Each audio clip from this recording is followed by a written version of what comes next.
Kia ora, welcome to Agile in 7, where we talk about Agile concepts in 7 minutes, roughly. Today, we're going to be talking about why we don't size in hours. What is sizing? Sizing is a technique used to estimate the amount of effort, complexity, risk, uncertainty, and time that it takes to complete a piece of work.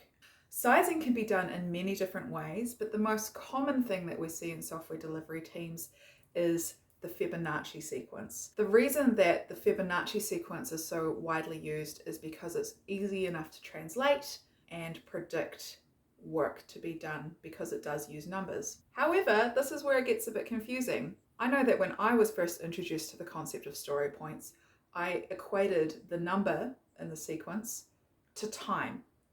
And while time is a part of estimating, it is not everything. So we're going to talk specifically today around the benefits of using an abstract thing such as the Fibonacci sequence versus estimating in time.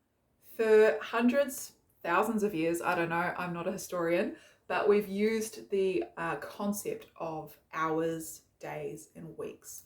So why don't we do this with estimating work? The thing is, work is complicated.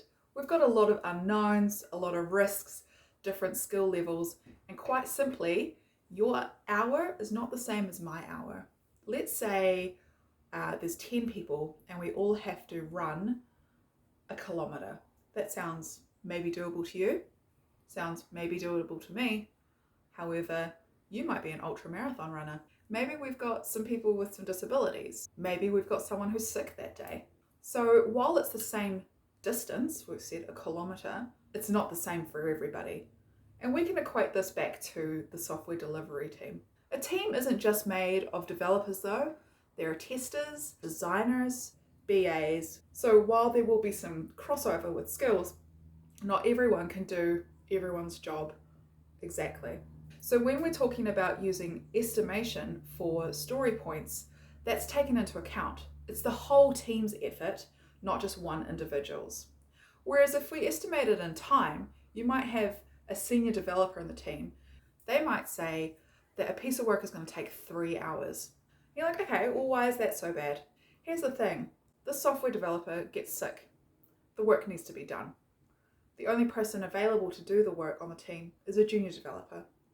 So their 3 hours that was estimated originally by the senior is now possibly going to be 8 hours.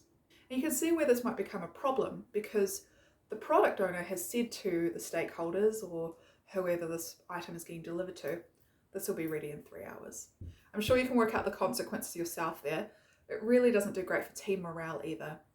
Whereas if we're sizing as a team collective, there's good discussion that happens. So we have a piece of work and the senior developer says it's a 2. The rest of the team is made up of a mix of intermediate and junior devs and some testers. So the senior says it's a 2, everyone else kind of says it's a 5. What this opens up is a great discussion. We're not going with the senior developer's estimate because, as we said earlier, their effort and complexity, skill set is different to everyone else in the team.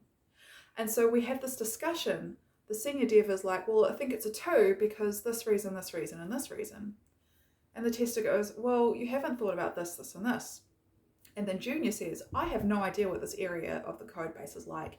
What if I'm the person doing this? And we come to an agreement as a team to get it from point A to point done that it is a 5.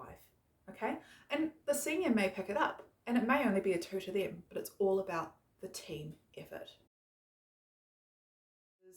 You can't estimate in hours the amount of time that might get wasted while you're waiting for something else.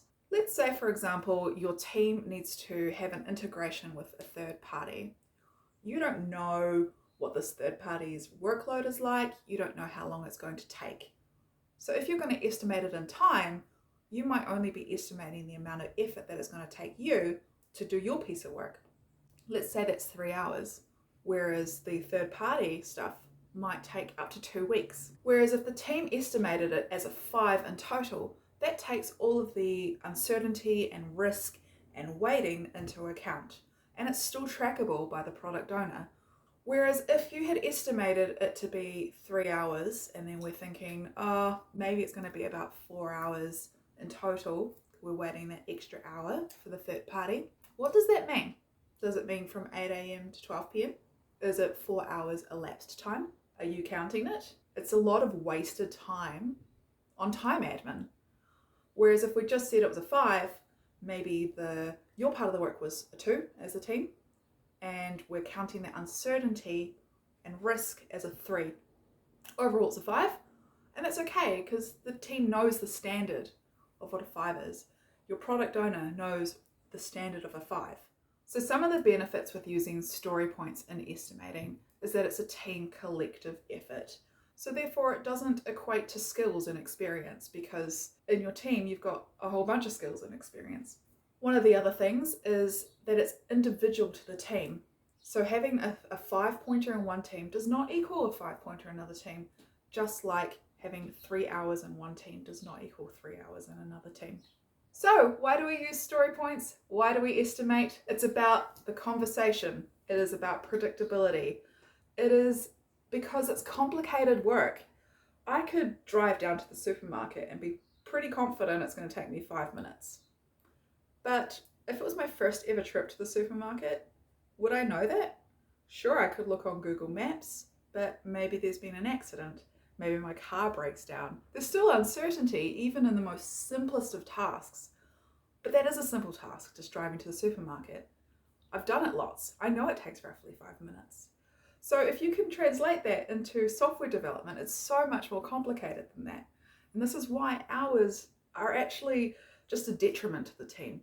So making that move into a more abstract thing, such as the Fibonacci sequence, is going to really help the team to get that solid understanding with each other. It's not just about the effort, it's about the complexity and the risk and everything you need to do, everything you need to learn to get this piece of work done as a team.